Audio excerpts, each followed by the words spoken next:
iShares and S&P Dow Jones indices are proud to support the EDGE Podcast and financial advisors. With more than 1,250 products worldwide, iShares is dedicated to empowering millions of people to make their money work for them. Visit www.ishares.com to learn more.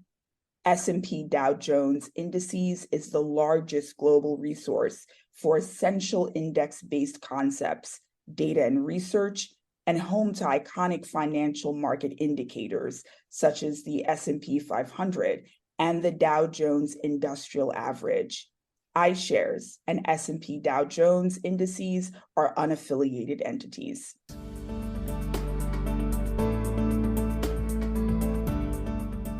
Hello, thank you for joining the Wealth Management EDGE Visionaries Podcast. My name is Nabia Jenkins-Johnston, and I am excited to welcome you to another in the series of some of the greatest subject matter experts from our conference, from our industry, and really excited to be speaking with Aisha Hunt. Hello, Nabia. It's a pleasure to be with you today. I am so excited. Aisha, I always like to talk about the personal relationship that I have with our guests because it's the most important thing. And I am really excited that our relationship and all that you've taught me and all you've added to our conferences is now being shared with a wider audience. For those of you who have not been introduced to Aisha Hunt, let me do a formal introduction, although she needs none. Aisha Hunt is an incredible force in this industry. She is the principal at Kelley Hunt Charles asset management law firm, and she brings industry knowledge, industry experience, and a wealth of information as it relates to regulation. And so we're excited to have her join the podcast today. Again, thank you for having me, Nabia. It's an absolute pleasure to be here, and it's always just really a joy every time I get the chance to speak with you and talk shop. I am excited as well, and I want to give our audience a little bit of information about part of why we decided to have this conversation and why we wanted to have it now, right? I look to you for information about what is hot, what is trending. You are a media brand in your own right, and especially as it relates to the founding of Kelley Hunt Charles as an asset management law firm. And so can you give us a little bit of sort of background on how the firm has evolved as you look forward to celebrating the second anniversary? Absolutely. So I founded Kelley Hunt Charles in September of 2021, and it has been just a phenomenal journey. I launched a firm to offer best-in-class institutional asset management legal services, leveraging both my in-house legal experience as well as my private practice experience at some of the most well-respected firms in the industry. And it's really been phenomenal to bring that hybrid legal experience and as well as industry insights to the industry. We have been on a journey that has allowed us to, really partner with our clients to move the needle forward in the industry and move forward with innovative initiatives that we believe are really changing the game in the industry. So over the last 2 years, as we move into celebrating our second anniversary, September 22nd. It has been an absolute, just phenomenal ride. The most significant development that's occurred in that 2 years is I brought, over Ryan Charles, a great friend of over 2 decades. Ryan and I met when I was associate general counsel at Dodge & Cox, and he was associate counsel at Davis Advisors. And we've stayed friends and close colleagues, for over 2 decades. And so when Ryan joined in January, it really turbocharged the firm. We brought our collective network to bear, our collective legal and experience and industry insights, and really we've been working with our clients to not only provide thought leadership, but to really move forward industry initiatives that have legal and business aspects that we believe are really changing the game in the industry. So we're super excited about the growth trajectory of the firm, the clients we're working with. We work with some of the largest institutional asset managers, some emerging managers, some of the fastest growing managers, including ETF issuers. And we're really excited about various initiatives, including one of our more recent client initiatives that we'll talk about a little bit later. And I'm very excited to be talking about that. For anyone wondering, Aisha has her finger on the pulse of conversations that are happening in terms of SEC rulings, in terms of changes in the legality of the way that we do business, right? What we are legally allowed to do, or best practices for what we should be doing. Aisha, I was really excited to work with you on our what's under the hood strategies for creating your own ETF at WealthManagement EDGE in May. I am curious, since I see you as a visionary and so many others do as well. I'm curious either from that experience at EDGE as a whole, or in your work in general, what do you think makes someone a visionary? I think being a visionary really requires casting a bold and uniquely innovative vision and meticulously executing on that vision. And I think it's really important that you really are specific with your vision. I recall having a business client, a president of an asset management firm that had over 200 billion in asset and AUM, and she was just a force, very fearless. And I remember walking into an executive meeting, and she said, my goal is for us to have to really have a vision that is tantamount to having a BHAG. And I thought, BHAG, that doesn't sound like a cool acronym. What does that mean? Right? Yeah, tell me. I'm curious now. I'm like, that doesn't sound that cool. And so I'm like, what's this BHAG thing? And she said, a big, hairy, audacious goal. And I think being a visionary requires having a BHAG.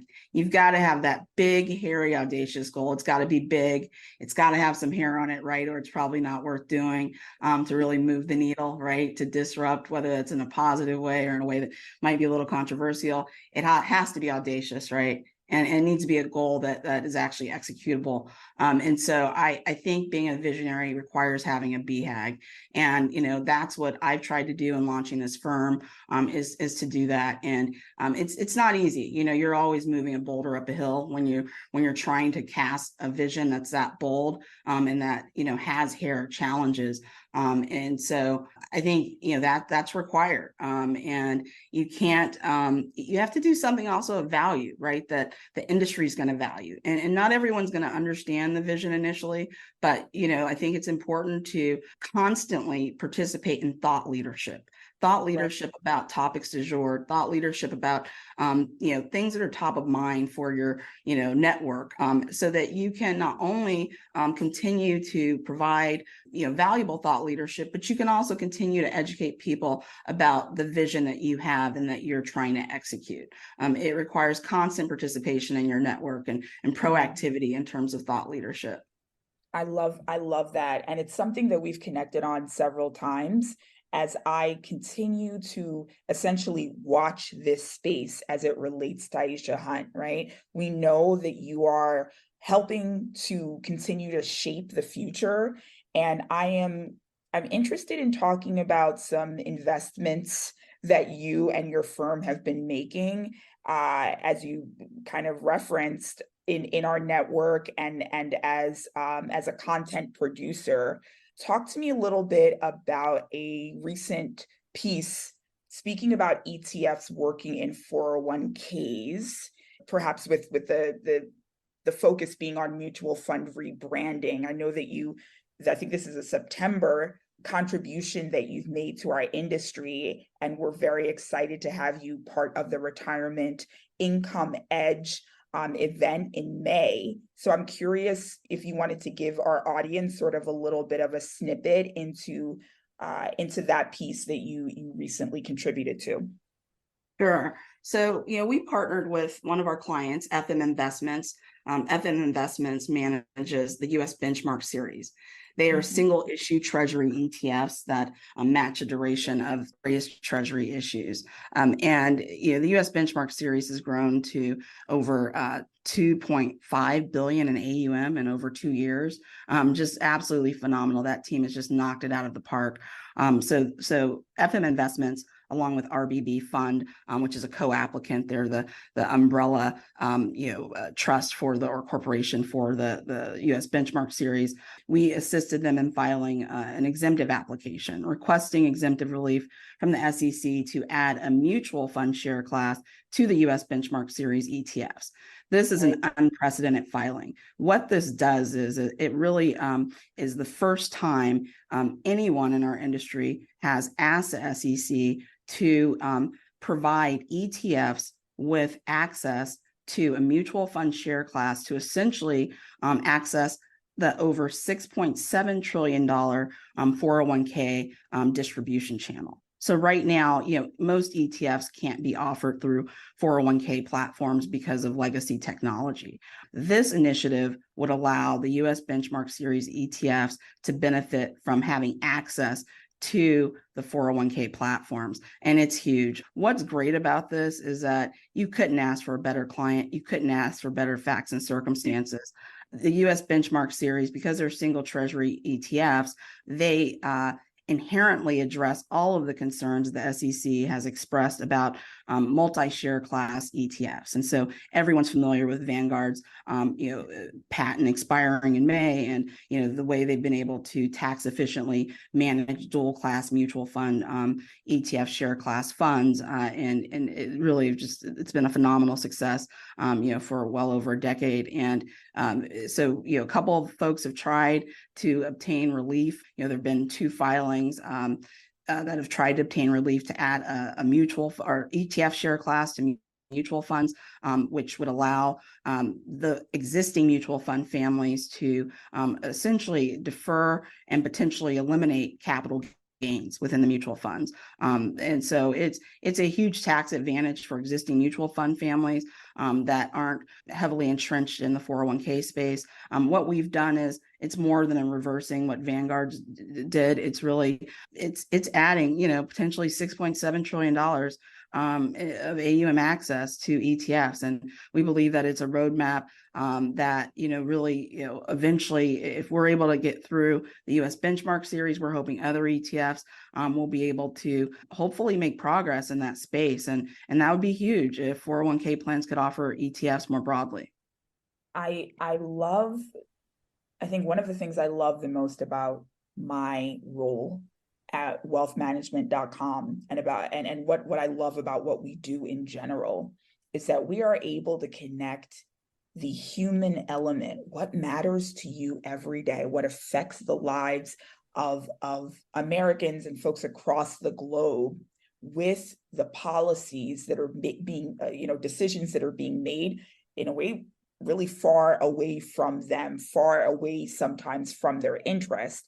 And what I think about when you talk about a visionary and you talk about the big, the big, hairy, kind of lofty goal there, right, is that we need people like you to stand in the gap, representing for average, everyday folks, and specifically for their clients. So one thing I want to ask you, right, as you are part of our visionary series, is how we can replicate that. What information you would give to those that are coming and following in your footsteps for having a lasting impact on this industry? What does it mean to cast a bold and impactful vision and also execute on that vision? What advice would you give? Yeah, I think it's really important to, do the work, right? To really understand, again, get specific with your vision, right? And also make sure that you've cultivated a network, your own board of directors internally, right, of trusted strategic partners that have track records of success that you can discuss your idea with. potentially under an NDA. That's the lawyer side of me speaking. Yeah. If they're in your inner circle, maybe it's just, there's an implicit NDA there. But you want to get feedback. You want to get feedback. You want to test the waters and hear from the brightest minds in your network about, what are the pros and cons? What are the potential pitfalls? In preparing the exemptive application, we were able to tap into, just decades, our collective 40 plus years of experience and network. And, there are nuances in that application that, we were able to bat around and think through just at a high level with folks who've been doing this for 40 plus years, just and who gave us some invaluable insights. And so we were able to tap into our network. And I think it's really important to first and foremost make sure you're proactively growing, building your network, your collective, right? Your business family, and you're floating your vision to that family and getting real feedback, real time, and not just feedback that about just potential viability, but you want to understand roadblocks so that you can further refine the vision, right? The vision has to be living and breathing vision. It can't be static, right? Because our landscape's changing. The constituents for the vision are constantly evolving. You want to make sure the vision stays current. You want to make sure this vision is as viable as possible, and you want to keep taking the vision further and further. I also think it's important to think about, when you're thinking about casting a vision and meticulously executing on that vision, you have to understand that you not only need to make sure you have a seat at other people's table, but that you are actually building your own table and that you are inviting people to your table. And so people can build their own table, sit at other folks' table, and you can even encourage other people who are entrepreneurial to build their own table. And so you want to make sure everybody feels like they can hold space. Everybody can hold space to be as innovative as they want to be, or as technical as they want to be, or both. And you want to cultivate an environment, a collective, an ecosystem, a network of folks where you have mutually edifying relationships that are constructive and productive and of value to one another, and that allow everybody to hold space that align with their values, their goal, and their vision for their talents and abilities. I absolutely love this, and I can't think of a better way to concisely bring to our audience what I think it is that is particularly special about you and special about our friendship. You are constantly working on advancing the very specific needs and goals, not only of your clients, but of your friends, and aligning based on what the common goals are. So I would say that I'm curious to hear more about your work in the space of creating connections and in really moving forward the needle with women, with I know you're a minority owned law firm. Can you talk to us a little bit about that? Absolutely. So, Kelley Hunt Charles, our firm, we also refer to as KH&C. We are a majority women and minority owned law firm. I founded the firm, and I am a woman of color. And, it's interesting when you talk about people being accomplished. When I talk about, a CEO, and it's great, I have a number of clients of women CEOs. There was a time where that was women CEOs were few and far between in the asset management industry. I love that I have a diverse demographic of clients that include women CEOs of multi-billion-dollar asset managers. But the way I like to refer to it as is it's this phenomenal CEO who happens to be a woman, a woman of color. That matters a lot. But that's not, what you're leading with. You want to walk in the room and be the best, period, regardless of race, gender, or any other criteria. You want to be the best. And happening to be a woman or a woman of color is even better, right? Because now you're modeling for others that it's possible, that those inroads can be made, successfully be made at the highest echelons of our industry. And so I think it's critical that you're mindful that you are modeling for other folks what's possible. But it's also important that you walk in that room and you're the very best, regardless of race and gender, or you try to be the best. And I think, it's not that you have to be there's not one best, right? You want to be one of the best. I think you have to have reverence and respect for people who are in your space. Some of my best friends in this industry are some of the best ETF lawyers in this industry. And, when I introduced one of my close friends to another colleague at an industry conference, I said, meet XYZ. She's one of the best ETF lawyers in this industry. And so I don't believe that there has to be, a hierarchy of, one person is the very, very best, because we all have different talents and gifts, right? And it's about coming into this space in a complementary and mutually edifying way. And I think as women and people of color and women of color, I think it's really important that we allow each other to hold space for everyone, right? Like, there isn't a limited number of slots. I mean, part of what we did with the US Benchmark Series exemptive application is, we really wanted to make sure that we were doing our best to put our best ideas forward and make the best case we could to the SEC. But, we really are so inclusive about sharing, we're coming out with a thought leadership piece where we're sharing with other folks, here's what you might want to think about. We're always trying to be open source with our insights to the extent possible. And I think it's important that people aren't so much focused on competition as an open source, sharing of, ideas and being just providing mutually edifying spaces for one another. The US Benchmark Series exemptive application is about growing the pie, right? It's not about, FM has its own, initiatives from a business perspective with respect to, the competitive landscape. But, this application is about growing the pie for, the assets that ETFs have access to. So I think similarly, when you talk about people and connections, you always want to come from a place of growing the pie. Not competing, not in a fixed pie ecosystem. You shouldn't accept circumstances or paradigms that have worked for, prior generations. This is a different generation. It's innovating technology, with AI is just pushing the envelope, and folks need to just be more creative and innovative about growing the pie and being more collaborative with one another to the extent practicable. This is a big world. There's a lot of work for all of us to do to keep moving the needle forward, to make this the best industry possible and to grow assets across various products. I love this. I think that's an excellent takeaway, right? We need to be growing the pie.